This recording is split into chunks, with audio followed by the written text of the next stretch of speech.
means a lot to us. And allow me to introduce our panelists, starting with Executive Producer, Supervising Director Dave Filoni.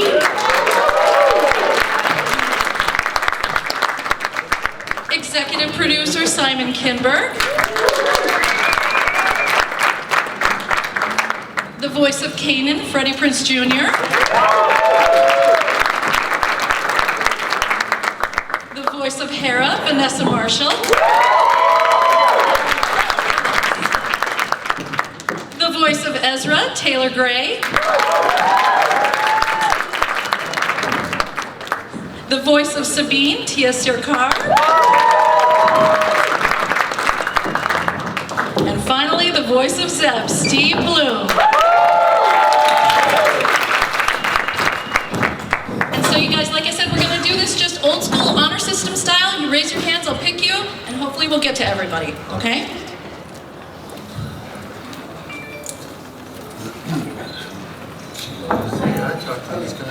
I know. Thank you all for coming. I can definitely tell the voices with all of you. Awesome. So who is going to be voicing Darth Vader this season? Me. Me. Simon, you go.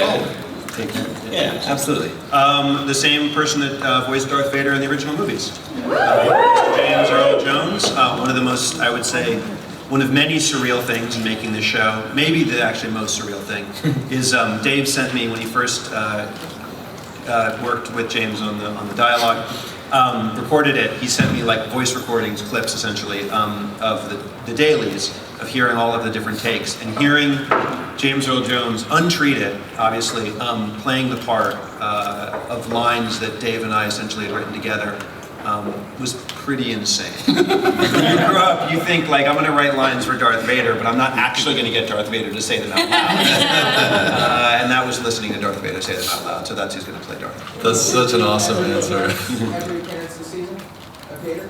Yeah, so far. And you know, James is great. You don't really direct him as much. He'd sit and say, "No, David, I haven't done this in 10 years. Could you remind me?" I'm like, "No, you're doing it." Matt Wood and I just look at each other and kind of high five when he's not looking, and it's an awesome moment. There were a couple moments in the takes though where he coughed or he corrected himself and started over. Yeah. And so all of a sudden you realize there is a man playing Darth Vader. Yeah. Darth Vader playing Darth Vader. It's sort of like being a child and having the helmet come off. Yeah. Why don't you guys let us in on those sessions? Yeah, no, Mandalorians. I mean, just to watch. Just to Too like- dangerous. They don't trust us. I know. Hi. First of all, congratulations on the success of season 1. We're really excited about season 2. Going into season 2, are you feeling any added pressure to deliver to the fans, especially now that you're ramping it up, adding more characters to come board? I don't. No, I mean, I think maybe they do. The actors could speak to it. I mean, for me, this is like, this month is my 10th year at Lucasfilm, creating Star Wars content. April 26th was the day I officially started working on Star Wars all those years ago. So it's just, for me, it's just fun. You know, the story gets bigger, the stakes get higher, it's as it should be. I feel a little bit we're moving into our kind of Empire Strikes Back era for our characters where they're really challenged. As the first year was kind of a new hope, and I mean, all their characters are going through trials of different kinds. I think also there's an automatic pressure when you do anything that has the word Star Wars in the title. So I don't know that there's sort of increased or decreased amounts of pressure. I think you always feel a responsibility. It's like writing books of the Bible. You know, you're adding books to the Newer Old Testament. So you know, once you start, you know the pressure is going to be that throughout. He stole my answer. Hi. Here. I'm Fernando from Chile, and I would like to ask Dave and Simon. Many kids, are introduced to the Star Wars world through Rebels now. So I would like for you to talk about that process and how's that, important for you. And I also would like to know what are your thoughts about the future of the Star Wars world? That now that George Lucas retired and left new people in charge. Sure. Well, we should both. Well, the first question, you know, introducing kids to a new Star Wars or to Star Wars for the first time. I have 2 boys myself who are actually here. We're 5 and 9 years old, and grew up on Clone Wars as much as they grew up on the movies, actually. And I see their friends are experiencing Star Wars for the first time through Rebels. And for us, knowing the responsibility of that, one of the things that was really important from the beginning was to give them the experience that we had as kids, which was the really first point of entry being the original films. And so we wanted the tone, the feel, the texture of those movies to be really present in the show. And I think, you know, one of the things that's been really gratifying about the response to the show is that, you know, hardcore fans and even more casual fans, but who appreciate the original movies, see the connection tonally, emotionally, thematically between what we're doing and what George did from the beginning. And I think the future of the Star Wars movies, you know, I'm involved in some of the films in different capacities, and I think that same approach of wanting to have the ethos of the original films is what they're doing in all the different aspects, whether it's the video games or the movies, the standalone movies, what we're doing. And I think because of that, they feel all of a piece and all of a sort of a singular voice and vision, even though there's different filmmakers involved with each. And I think the fans will feel similarly about the films and the other media the way they feel so far about Rebels. Yeah, and I think the future, like you said, is great. And if there's any pressure, I do feel it's now that there's so many incredible things in play, that we want everything to be of a very, very, very high quality. So I think typically, you know, just say when you get to animation, a lot of times you do an animated version of things. People tend to think, oh, it's just for kids, or it'd be simpler, dumbed down, and we never had that attitude on Clone Wars, and we certainly have not had that attitude on Rebels. You know, I think it started out in a way that's fun and exciting, you know, people forgetting that A New Hope was originally by George designed for kids, but it was also designed so parents would watch it and be engaged. And, you know, when I see the Force Awakens trailer and I get excited about that, I want to deliver the same type of excitement to the audience of Rebels. There isn't a way that I want to take it and have it feel any diminished. So we want every aspect of Star Wars that we're working on at Lucasfilm to be truly great and to reflect each other's great work. And I think that's kind of the pressure, but it's also, you know, better in a way because now I work with more people like Simon and Kiri Hart and Carrie Beck and Ray Roberts, you know, and a writing team. It helps that you have so many people that have this love of Star Wars in common to help lead the way. It is really like a singular family too. I mean, the people that Dave is talking about, they're the story group at Lucasfilm, and they're involved and there is real communication between all the different stories. So we talk to the 7, 8, and 9 filmmakers, they talk to the standalone film. We are all collaborating together to tell, you know, a sort of huge story that each of us tells a chapter of. Hey guys, I know you guys have your hands up, but we've got 2 mic runners on the side, so just go grab their attention and they'll bring you a mic. Good afternoon, Dave Vermillion of Geeks Unite. Get your geek on. Taking the time out here. You can laugh, it's okay. I get that a lot. It's ours. We work it. We rock it. Dave and Simon, Taylor Gray's character Ezra Bridger was called a street rat in season 1. The fans have taken to calling him Space Aladdin. Even his name Ezra is known for the character from Disney lore. Are there any other Disney influences or Easter eggs that we should be looking for in season 1 or future seasons? You know, not that I know. I mean, that was a flattering comparison, I have to say, as someone that grew up in animation, loving animation, a great film and a great character Disney had created. Ezra's design came about because I was sketching him on my kitchen table at home one day, which doesn't happen a lot, and my wife happened past the table, and I said, "What do you think of this?" And she was like, And I was like, "What do you mean?" And she just kept walking, and she's like, "Well, it's okay, but it looks like everything else." And this is before I changed the design, and so, you know, it kind of made me look back at a lot of different characters, heroes, and character actors, and actually, oddly, Aladdin wasn't one of them. If anything, it was, I looked a little bit Ralph Macchio. To be perfectly honest with you, because, you know, it's like, what was great about this 80s actors, and When am I gonna learn how to punch? you know, yeah, exactly. So, you know, but I don't think there's any, I don't do like hidden Mickeys or stuff like that. It's cool for the parks, but you know, it wouldn't be, people find those all the time, so who knows? Maybe my designers put them in, I don't know. Seb's the secret Disney princess. Hi there, question for Dave and Simon. You've announced that Sarah Michelle Gellar is part of the cast, and Freddie, I guess.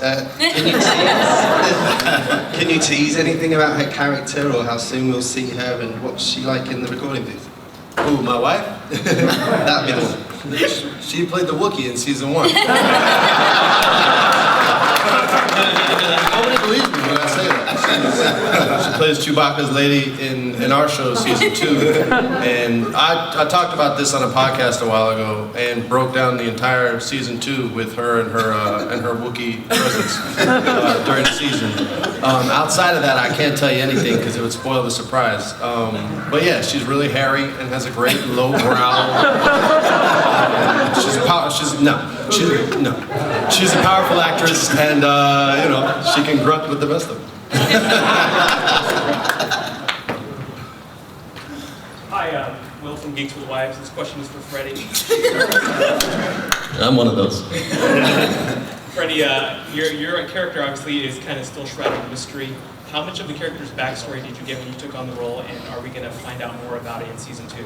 Yeah, Dave gave everyone a really big breakdown on what made these characters tick, so that our season 1 performances would be reflective of the history that's gone on so far.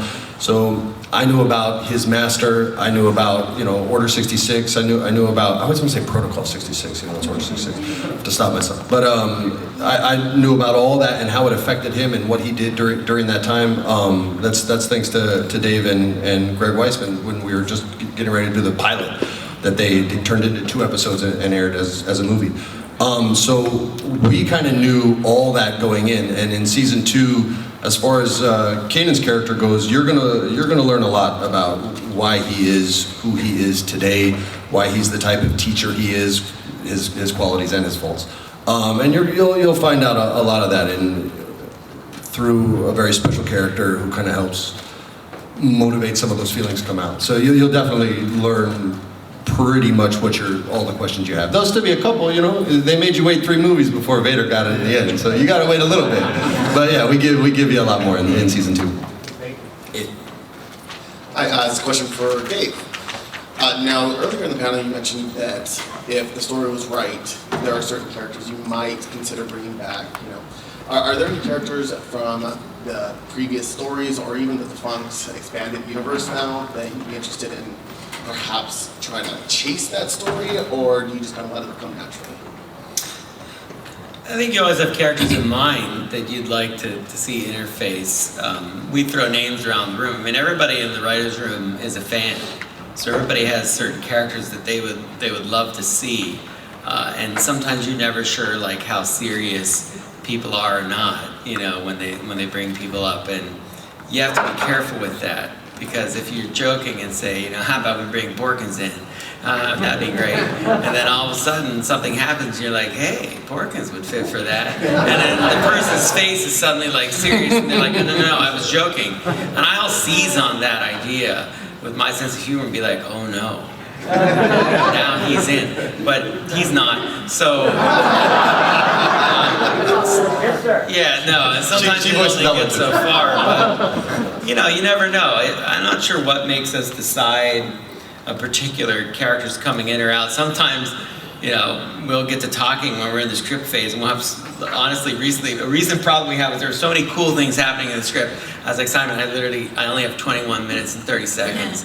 This would be awesome as like a 90-minute movie, but I have 21 minutes, and he's like, yeah, I know, I've been writing it, it's hard to get in there. So sometimes we'll try to spread stuff out. That we work on this up until the last minute possible. Nothing is ever set in stone.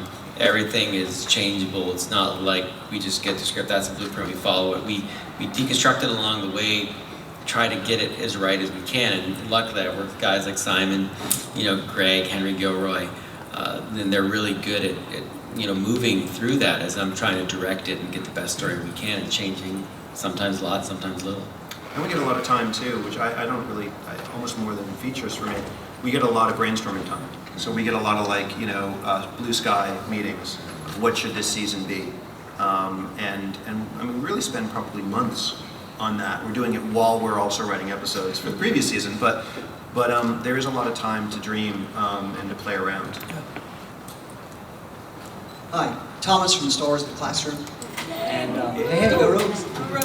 She is. We provide resources for teaching Star Wars K-12, and Star Wars Rebels provides rich ground for doing so. So my question for you guys is, what do you think, and this is anybody on the panel, what do you think are the big lessons that are being taught through these stories? I mean, Star Wars shows you that the good guys don't always win, right? Star Wars teaches about patience, Star Wars teaches about discipline, Star Wars teaches about a lot of social issues that most sci-fi can't really touch on, outside of racism, right? That's one that's in every sci-fi movie. But they deal with a lot of cultural things, a lot of government issues. And in our show alone, we deal with those things. And the movies can go in much more deeper in some instances. But I would say it teaches a lot more about real life than a lot of the stuff out there. You know what I mean? Most stuff you see, you know the good guy is, you know the bad guy is, and you know who's going to win and who's going to lose. And Star Wars doesn't give that to you. That's I think why it was always so powerful in not only my mind but most people's, is because you genuinely relate to it. It's not just I wish I was Han Solo. You relate to Han Solo, right? You wish you were Superman, or you were a kid if you like DC, or you wished you were Spider-Man if you like Marvel. But you didn't really relate. Well, you could relate to Peter, I guess, but so that's not a good example. But you know what I'm trying to say. Everybody relates to Peter. He's a pretty kid with problems. Right? So. To me, Star Wars was always kind of, this is the real world, and you can work as hard as you possibly can and do your best and still fail. And it's what does a Jedi do once they fail. And that's sort of what shapes us as a man, shapes us as a woman, as a human, whatever. As a Wookiee, whatever. I'm moved by the hope that is present in the show. I think it's a great thing for kids to latch onto, especially these days. And I love the idea of the spark of a rebellion, that it takes an initial idea and then it's followed through with action. As Freddie said, you don't always succeed, but at least you can have hope. I love that we seem to be giving that message to the younger generation, and also encouraging them to follow through on their ideas, and that it's worth it to get a group together and not just talk about it, but actually take action and do it and walk the walk. So I think it's a great metaphor. I love that it addresses the possibility of transformation also. No matter what's happened to you in your life, there's always possibility of changing and growing and developing into something better, and seeing a possible future no matter what the odds. And that's really encouraging to me. I'm a dad too, and so I love to instill that in my kids. No matter what's happening to you, you can always change that. Hi, Jason from Bombad Radio, a podcast who's interviewed a lot of the Clone Wars guys and hopes one day to interview you guys as well. I thanked you yesterday, Dave, for a diverse cast in every show. It's amazing to see a specified male and female, but also across the board, and the Rebels is no different. Another thing you do really well is keep spoilers from us. We don't have the show ruined. It's something I greatly appreciate. Even when you guys boo it. Yeah, without being sarcastic, it's appreciated. That said, in the trailer that we've now got online and that people are looking at across the globe, there are obviously return characters already been talked about. There are some new characters as well. Did we see a female and male Inquisitor? Is there anything you can say about any of that? I don't know how much you're allowed to say, but... Hang on 1 second.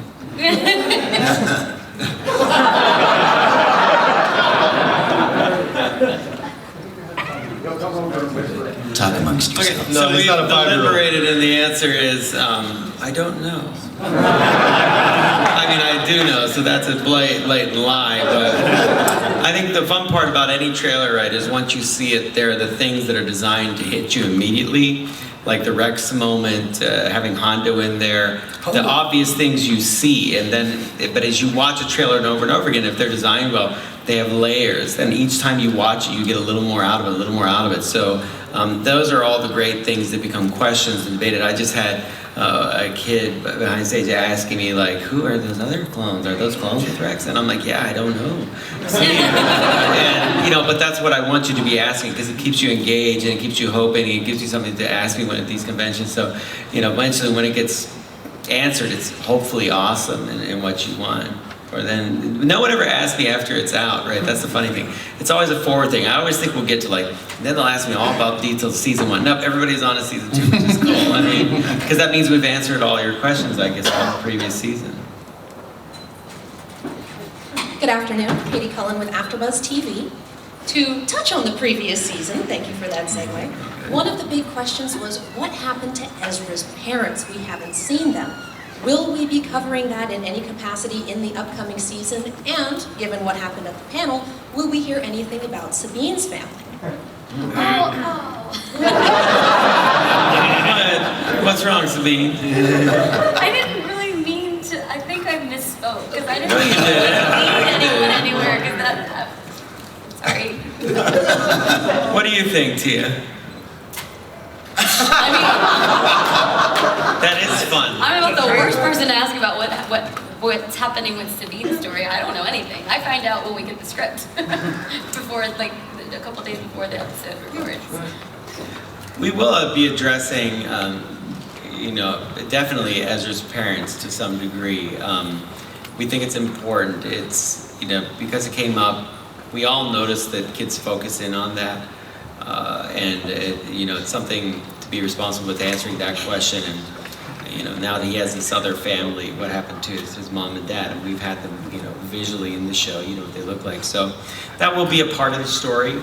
And I think the nice thing about season 2 is you get a broader look at all the characters. Now that you know who they are to some level, it's not just Sabine, maybe, and what her background is, but also Hera and Zeb, Ezra, Kanan. You know, it's a lot of people wanted that. You even eventually get more of a depth backstory on Chopper and where Chopper is from. So you kind of get it all this year. It's kind of, it's fun. Do we have to? Of course. That's great. My name is Josh from KBVB TV and Protopie Productions, and my question actually is for Steve, because one, my best friend for 20 years, his name's Zeb. I love the name. Yeah, he is. So my question is we saw a little bit in season 1 of Zeb kind of had a backstory. Are we going to go in more into it about his species and what his story is and why he hates the Empire as much as he does? It could absolutely happen. That's an answer like Dave. Yeah, that was very good. He's my mentor. I'm his Padawan. You don't want to get fired. Then Dave, is there more of a backstory for Zeb? I'll ask Dave this. Simon, what do you think? It'd be fascinating to explore. Oh my God. We're all trained by Dave. You can find us all. No, I can't. Me too. I'm so evil. That's Sith Lord. We go deeper into all the characters' backstory in the second season. Like Dave said, the first season is about introducing them in many ways, and also about integrating a new member into the family with Ezra. And the second season, we can go a little deeper into their backstories and into their interpersonal relationships too. We got a lot more time season 2 also. We don't have to, you know, we had a shorter season 1, so we get more time to explore everybody in season 2 as well. I feel like in season 1 there was a lot more about like the familial dynamics and how like establishing who is what within this little ragtag, you know, crew.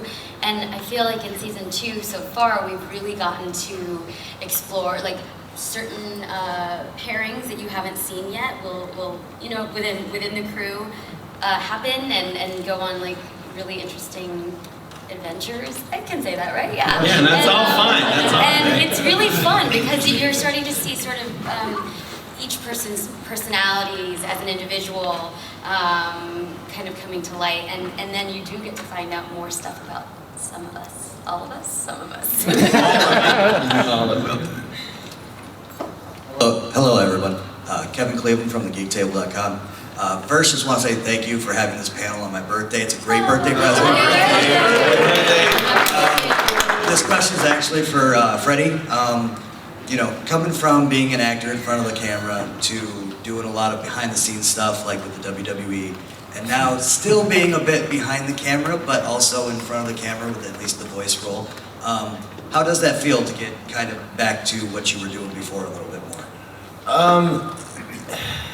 That's a long answer, and the short one might sound kind of generic, but I honestly have more fun doing this than any acting job on camera that I ever did. We get to basically do a radio show every week, and we're all in the room together. There's no hair and makeup.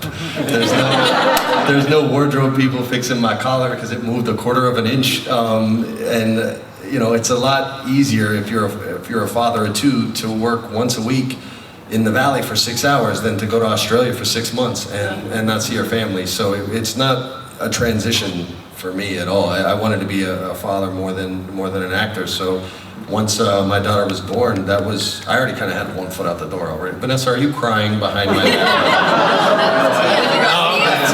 I thought Vanessa was shedding tears. Tiya's shedding tears now? I can vouch. He's the best dad in the world. This guy is literally dad number one. He is indeed. Top 10. But yeah, man, so it wasn't a transition. This is what I did when I was 8 years old, and now I get to do it, and it looks way cooler because they animated it. So yeah, it wasn't a transition. I really love it, man. It helps that you're really good at it too. Oh, well, thank you. There's that. Thanks. Hi guys, I'm Sean, part of the I'm right here in the back. Okay, Hey. First off, Andre Blackman Comics says hi to Vanessa and Tiya, so I wanted to tell him. But I'm a big fan of the show. I've asked, I met Steve a bunch of times. Hey Steve, good to see you. I always ask this at cons. For you guys, with Star Wars having a lot of new toys, do you guys own any toys of your characters, or what would you see from the show become a toy? I got 2 kids, so there's a lot of Kanans and Zebs in my house. Got a couple of Jason Isaac Inquisitors in there. Yeah, we got a lot. We got a lot. They're more for my kids than for me. I'm not, Rick Moranis in a room by myself. But I'll play with the kids and stuff like that. So. I spent a whole night putting together every Lego set that they sent me. So I have the Ghost. I have each one of our characters. I think. Don't you have the Nerf lightsaber too? I have the lightsaber. I have every your lightsaber with that lightsaber. I have Vader's lightsaber, I believe. Red. We all got really awesome stormtrooper helmets with Sabine's graffiti on it, which is awesome. And Vanessa and I got presented with Sabine helmets made by the Mandalorian Works. And it was they're And the so airbrush legit. gun, too. Oh, and the gun, and the plaque. It was lovely. It was really cool. I just need the outfit now. I don't have nearly enough. We can make that happen. I don't have nearly enough toys yet. I'm going shopping right after this. I have all of them. I think so. Oh, cool. Thank you. Hey guys, Christian Harloff from AMC Jedi Council in Schmozno. So the question I have for you guys, Dave and Simon, is because we know the time period that this takes place in between 4 or 5 years before New Hope. How many seasons do you guys think it's going to take you to tell the story up to where we need to go and where we all know it goes? And the second part for that question is, let's say a particular movie, spin-off movie, takes place in that timeline. Say Rogue One, maybe not. In that timeline, how much information would you guys be able to get to give the actors some backstory that they might need leading up to that period? Well, I mean, as we were saying, all of the creatives kind of collaborate. We know what each other are doing. So the purpose of that is so that we're always aware of continuity in the different stories. So if there was a situation where that was happening, then we would absolutely know in detail what was going on, and then I could inform my actors as necessary, or our writers, But that's kind of the beauty of the new story group scenario, is it all interconnected. And that's the purpose for it, to keep the stories all on track, depending where people are. The story group is the one that comes in and says, I like that idea, but that's going to be happening somewhere over here. So we're going to have that idea over here and this over here. As far as how many seasons we could go, I'm not exactly sure. I never know. I got asked that question every year on Clone Wars. And I thought it was a 2-year job, in all honesty, when I started it. That was the most animated series that I'd worked on, be about 2 years. So I thought I'd move to the Bay Area for 2 years and move back to LA. I've been there 10 years. So I never know. I mean, I think it's kind of as long as there's a demand for it. I think I do have a little more of an arc in mind for Rebels as do you, and we talk about kind of that bigger picture because we are running up to A New Hope. That is a flagpole that we know. So that's kind of a question on how we deal with that incident in the galaxy should our timeline reach that. Okay, James Burns from Jedi News, also writer for StarWars.com and The Insider. Couple of two-part question. First one, was it incidental that all of the character names are all biblical? Because that's something that we've noticed, and I don't think you've ever been asked that before. But if you look at all of the names, they're all directly from the Bible. So that's the first part. The second part of the question is, we've already seen there's a new look for Tiya coming in season 2 and some of the other cast. So how far along is season 2? Is there a big jump from where we left off at the end of season 1? Or is it just carrying on in the timeline and, you know, Tiya's decided to have her hair done? Good question. The name question is interesting because it was, I should find the documents we have of all of our names that we tossed back and forth. Greg and Dave and Kiri and all of us. I mean, no, those weren't the names. Should be named Dave. Yes. But you know, one of the things we did say consciously was that there was a biblical sense to the naming and to the sort of seriousness of purpose of the original movies. And you know, there's just the cloaks themselves have a religious feel to them. So that was, I don't know that, at least for me, it was conscious that each one was, and that is, frankly, is news to me that each one is from the Bible. Yeah. But it was, we were aware that there were elements of that in the original films that we were trying to connect to. Is Chopper Old Testament or New Testament?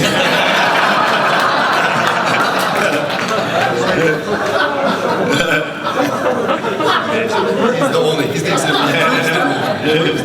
I definitely keyed on the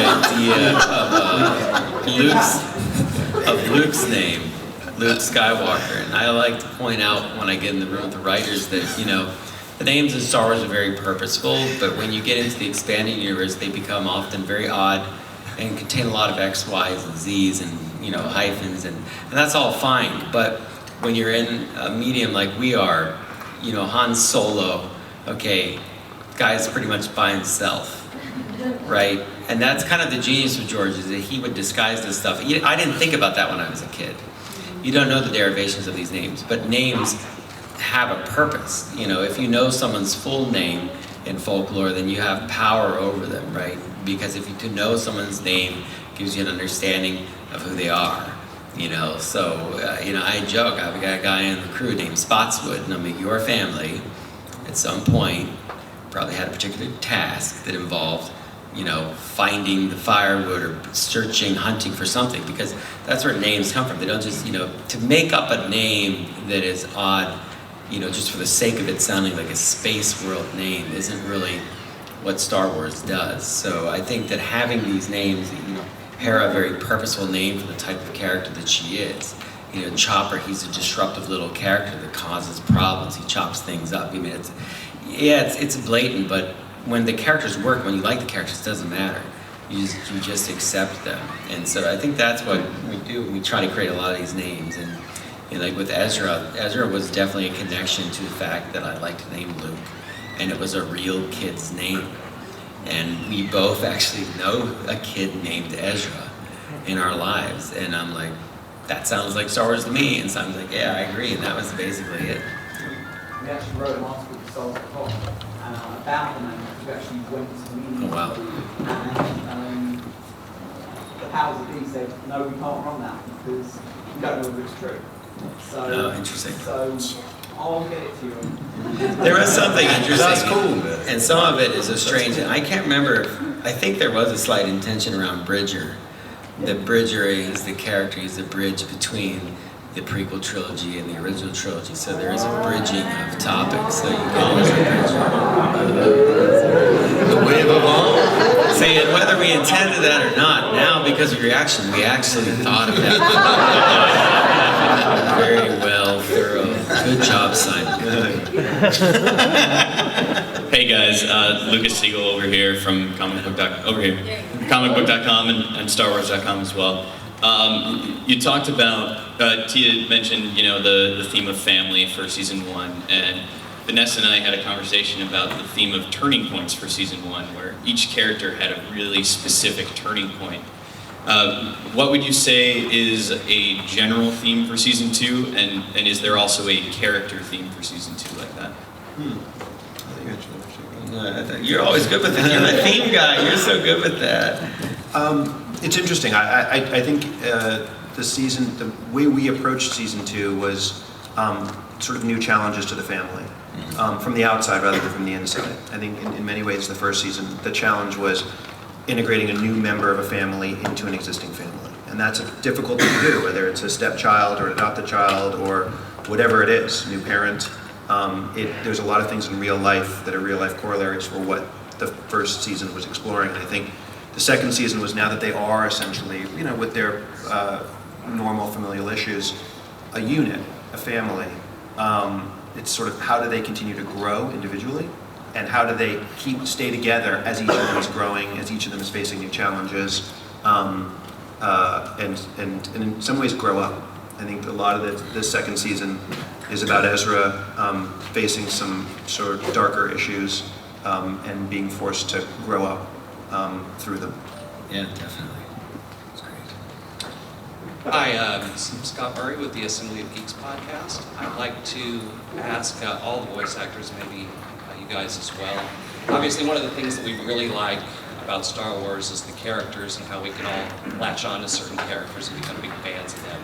And you guys provide that to all of us, and that's for sure. As we head into season 2, what are some of the things that you might want to share or can share with fans of your characters that they can look forward to as your characters continue to develop into season 2, as far as what we can see and what you can share that we're going to see? Do you want to start at that end, or do you want to start over here? Wow. Well, I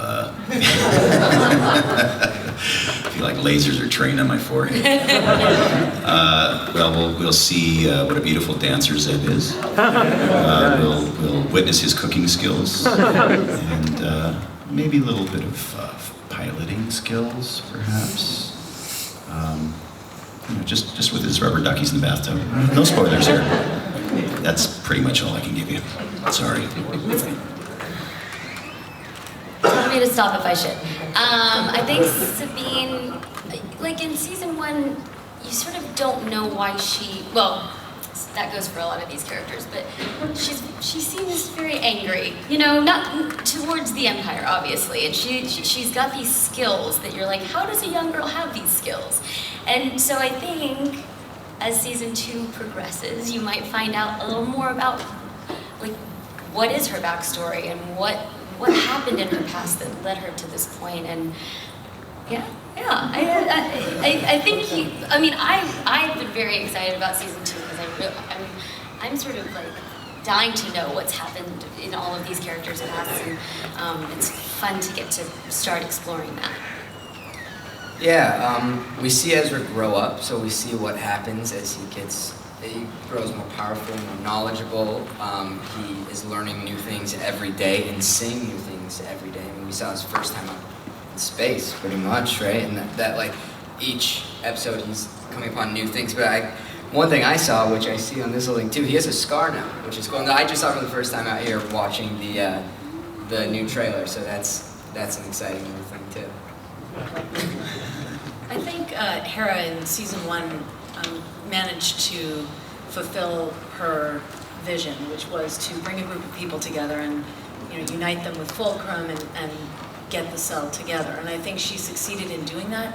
And I think in season 2, she can sort of let them do their thing. Now everything is coalesced. We are a bigger group. We have other people joining us. And she can sort of let them fan out and keep doing what they do so well. So I think she'll sort of oversee that and applaud them along the way. Specific growth is difficult to talk about for season 2 because we don't want to spoil things, but based off what you saw in the trailer, I can tell you a little bit. Outside of just growth, right? Like he's still on his path. You'll see him and Ezra go through some growing pains, as you would see a teenager fight with their father. If their father was teaching them how to play a sport or whatever the family business was going to be, you'll see some rejection there. You'll see him look towards others for advice, which is going to irk Kanan quite a bit. You'll see Kanan have to deal with, now we all know the secret, with Rex, and that's going to be a tricky situation based on the nature in which he lost his master from Order 66. So you see a lot of conflict. Dave addressed the fact that we're all going to be challenged this year. Season 1 is to establish us as a legitimate threat. Season 2 is to then see where they're at, sort of like a boxer on the way up. You give them a better fighter every single fight. You give them a couple of tomato cans to make them feel confident, and then eventually they're ready for the champ, which is Vader. Unfortunately, Vader is Mike Tyson in his prime, so I ain't Buster Douglas. You know what I'm saying? I think, yeah, what's great about that, listening to you guys and Simon's answer earlier, we work so quickly on all this, you don't often have time to sit back and look at the bigger picture. But you are so right when you say that each of the characters is really going to have to struggle with who they were and where they came from. And they'll be confronted with those pasts. And they're going to have to make a choice if they're going to deal with those past conflicts and let them go, or if they're going to let them drag them back down into they were. And that's very true, I think, of all of us in life. And Ezra especially will be confronted with the idea that just because he's been given a great power and a great ability and wonderful skills, matching that unfortunately also becomes greater evil, greater darkness, malevolence, and he starts to become aware of this presence in the galaxy, which is a frightening thing. But if you truly are worthy of, being a Jedi and wielding the power of the Force, you have to learn to do that selflessly. And that's the real pressure when you get down to it on someone with the ability to use the Force, because ultimately you cannot wield it for yourself. You have to wield it for others, and that's what the Sith don't realize. So that's all within Season 2 if you think about it. It wasn't that the name of Grievous's ship? What's that? Malevolence? Malevolence, yeah. It wasn't on the ship, Thanks, right? Freddie. Thanks for watching.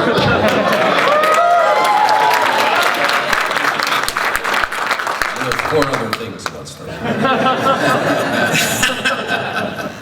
Hi, I'm Katrina Dennis from MoviePilot.com and the Mos Eisley Comic Fort podcast.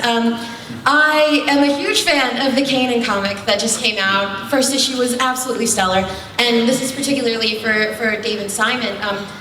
How does the Star Wars story group expand Rebels in that sense? Like, you guys are expanding to books and comic books and hopefully video games someday. So how do you guys work together with the other branches of the story group? The comic was easy because Greg wrote it. Yeah. The comic was a no-brainer. Greg writes comics, and Greg wasn't working on Season 2 with us. So, the opportunity came up to have a comic book written, and it's like, let's have Greg Weisman do it because he's already worked with us.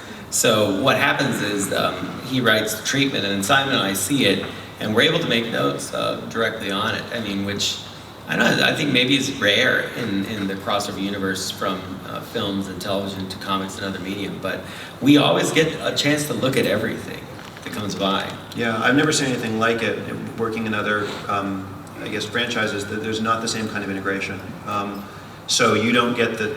If you are the sort of core group that created one branch, you don't necessarily even get access to the other branches until they come out as a book, and maybe you get a free book. But you certainly are not involved in the process. And this is it's kind of an amazingly small unit for the amount of stuff they generate. That story group that we're talking about is like 4, 5, 6 people maybe deep, and they got huge, biggest movies in the world that they're also focused on.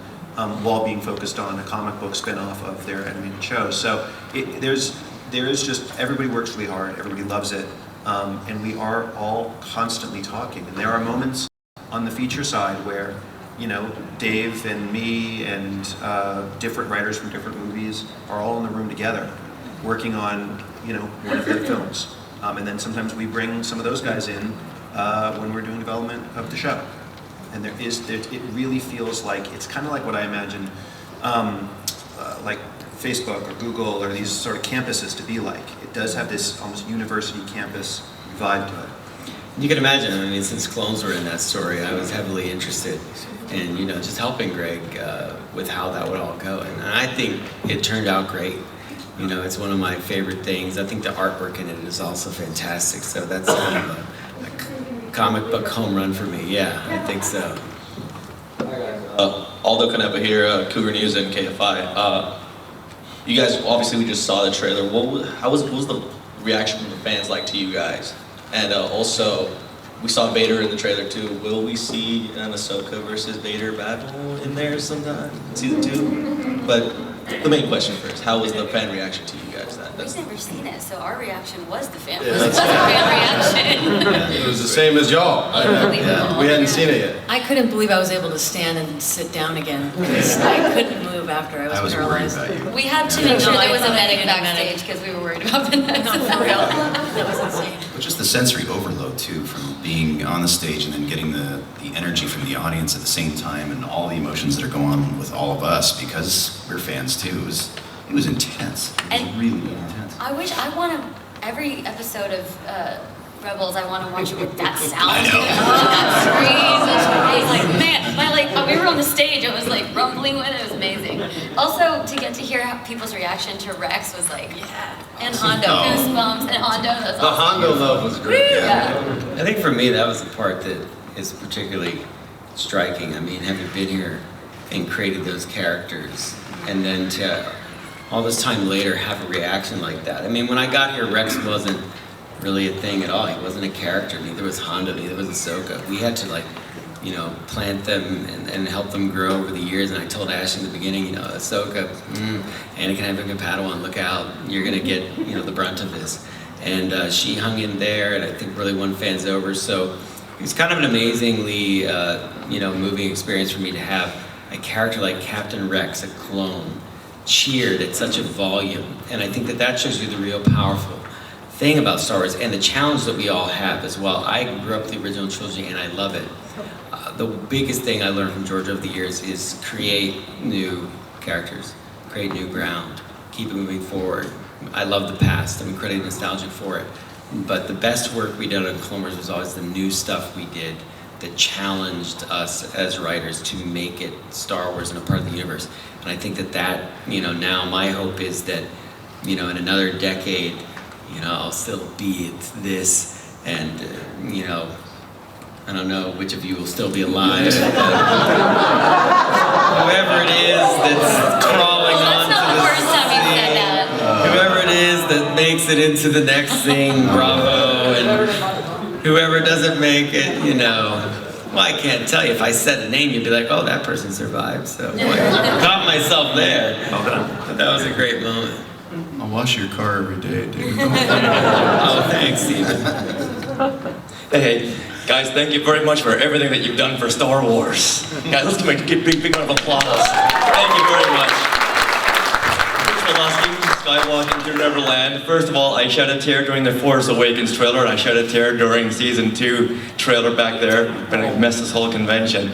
But I want to ask each of it and every one of you, how do you feel when you come to a celebration and you see kids and adults cosplaying as your character? Dave, let's start with you.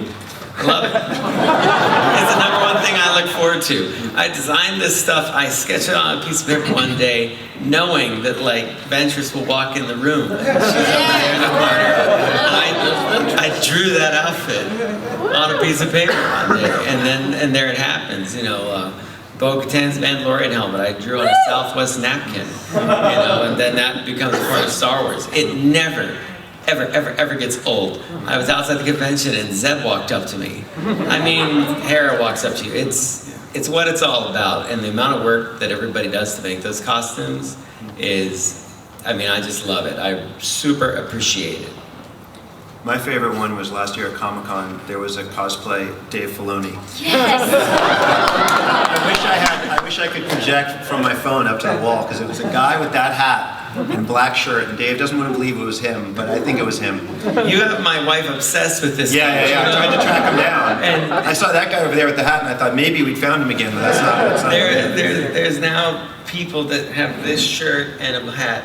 I think you're all crazy. This is something you guys see. I appreciate it. It means we should hang out more, maybe. But I'm working on my Dave Filoni cosplay right now. The beard going, the shirt. I'm halfway there. Yeah. One of the bold things about the show when we started it was, I think the instinct, the easiest instinct would be if you were creating a new show and it's the first thing from the new Lucasfilm, essentially. You would lean on the legacy characters. You would make an animated show based on the brand names that everybody knows, and we did the opposite.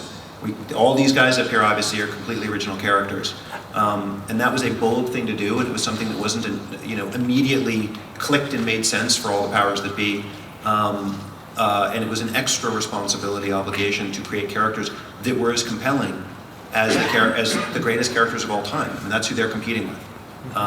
And so to come here and see the kind of energy and affection that people have for these characters that didn't exist 2 years ago in the world, that didn't exist on screen a year plus ago, is pretty incredible. Like Dave said, the amount of time someone stitches together a costume based on a character that literally did not exist out of someone's imagination a year and a half, 2 years ago, is surreal and very gratifying. Hello, you guys. Over here. Freddie? All I heard is speakers. Oh, that's Dave. Full-time podcaster, part-time Filoni cosplay.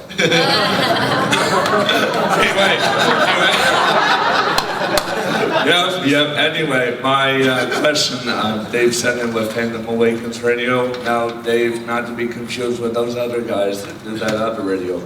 But anyway, my question for Dave and Simon, can you two particularly speak on the process of how everything changed around? Dave, I know you worked with George for so long, and that was, I think, a shock to everybody. So I'm particularly interested to hear what you have to say. And Simon, on the level of the outline George left behind, all the his notes and everything, how much of those are used? I think I remember hearing you saying something about it depends from movie to movie, that kind of thing. So if you two could just speak on that, that'd be awesome. yeah, from, I forget what year, but it might have been the second year I was at Lucasfilm, and I would spend a lot of time with George in editorial, and he would be teaching me the way that he cut Star Wars. That has so much to do with the way the films feel, the way the footage is cut together and moved around. And he used to tell me all the time, he's like, I'm teaching this stuff so that when I'm gone, it will still carry on the way I want it to. And I'm like, I'm going to be here longer than you. That's fascinating. And he's like, yeah, I'm going to retire one day. And I'm like, you're going to retire. Well, you can retire from giving me notes today because I have lots to do. But, it was a great master-prince relationship. But I heard about this faraway world where he described being retired. I just didn't really believe it until, he sold the entire company. And then I had to believe it. But, I've taken that very seriously. I feel a great deal of responsibility to George as someone that I worked with for a long time to constantly inform Simon and the rest of Story Team. Yes, I understand why you would think you want to do that, but in my experience, I thought that too, but then I would do it this way. And I try to hold the line on a lot of that stuff. In a lot of ways, though, the rest of it, we all realize no one is ever going to replace George. This is not going to happen. So what I think is amazing about the group of people we have working on Story is that it is a collective group of people that love Star Wars. And actually, if you get to talk to them, they all love different aspects of it. And my feeling from my perspective, working here so long, is that each person brings their own aspect and love of Star Wars to the story. And together, just maybe we can combine to make something like some kind of Star Wars Voltron, Freddie. I was about to say Voltron. Lions or robots? Maybe that way we are coming close to equaling the genius George had, which I hold in very high esteem, obviously. And I think that's the best way to work. I think that we're aware of the challenge. We take the responsibility seriously. And my workflow is very similar to the way it was before. It's just now I've got, instead of one person, to go to for the commandments, I talk to a group of people, and together we come up with the answer. And then, the nice thing is, when I say I think it would be this, usually Simon, Kiri, we're all on the same page. So we know what the shirt is, way to go. Commandments by committee, yeah, I think so. Yeah, no, go ahead. So, it was really important to us to share the show with George.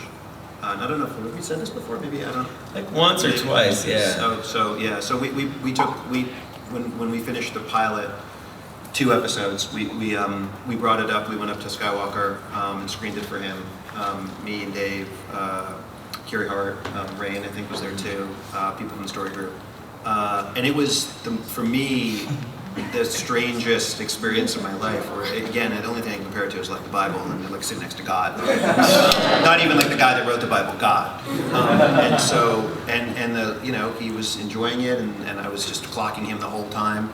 And the lights came up, and he said, "It's terrific, it's terrific," and really loved it, and had the same kind of passion for it that we obviously have had for everything he created. What Dave's saying is 100% right, and having worked on all the different movies too, in different capacities, it's the same process. It's the same respect, love, adoration for what George created, and trying to sort of speak in his voice. And I think very much that's what the different filmmakers who all have their own visions and own voices grew up on his voice, and that is the singular text for all of us across the board that made us want to be filmmakers. And so it's really, we're sort of channeling him as we're working on anything Star Wars related. That moment was intense. For me, that was like taking in a final exam. I had been learning at Star Wars University for years, and here the first thing I've done without him entirely, without setting a story reel where he can make some final note. And it was an awesome experience, and to share it with these guys, I think it really, solidified our group, and we're like, well, okay, we've gotten this right. And so that was a great moment for us. The first time I met him, I'll do a very quick story that I haven't told too many people, but I went up to meet him before he'd actually sold to Disney, but I think he'd hired Kathy to come run the company, and they wanted to expand, he had ideas for new movies, and so I came up to meet him. I'd never met him before, and I'm very phobic of flying, so I have to medicate when I fly and take anti-anxiety medication. So it's more than you need to know, but what it does is it gets me a tiny bit loopy. So I'm like, I need to know I have a certain amount of hours when I get off the plane before I meet George, so that I'm completely clear and focused. So we get up there, and I was supposed to start at we were meeting for lunch, and we get up at 9 in the morning, and they were, he's ready now. And I was like, no, I'm still kind of in my medication. I'm not in a good place to meet George Lucas for the first time in my life. And they were like, no, it's right now, it's happening. And they took me in, and I actually think that the anti-anxiety medication helped me stay calm meeting George Lucas for the first time. Because I think without it, I probably would have had a panic attack. Well, from a fan's perspective, as we came onto the show, we were all fans coming into the show raw, and that reverence for what George created is palpable to us in the room. It feels like the first movie, and at least my first movie, which was the first movie in my opinion. But it trickles down. It's still very much alive and well in the room every single time we record. That's true. But also, Dave very casually mentioned it to us well after the fact. He was like, oh yeah, we showed the pilot to George. Oh, he loved it. And we were like, George has seen the pilot? What are you saying to us right now? Like, no big deal. Yeah, he thought it was great. Oh my God. See, to Tiya and Simon, George is God, and then to dorks like Dave and I, he's Voltron. I can't even both. He is. And I'll form the hood. So you guys, we have time for one last question. Right there. Hi, Trisha Barr from Fangirl Blogs, Star Wars Insider, and Fangirls Going Rogue. You're working, obviously, with these important characters like Vader and the Emperor we heard in Season 2. What do you do, what's your process to safeguard their legacies as you tell more stories about them, running up to who they are in the original trilogy? That's a great question. With Vader in particular, I think it's a big challenge. Because you can't undermine his power. I think already in the trailer you see that we really haven't done that. There would have been probably in animation, one of the interesting things about Vader, there have been a lot of instinct in animation to now that we're not encumbered by what the suit limitations were as far as his fighting are. So he could be faster, he could be quicker if we wanted him to be. But we absolutely did not go that way. And if you watch the trailer, you can see that Keith Kellogg and the animation team did a meticulous job at studying his fighting style.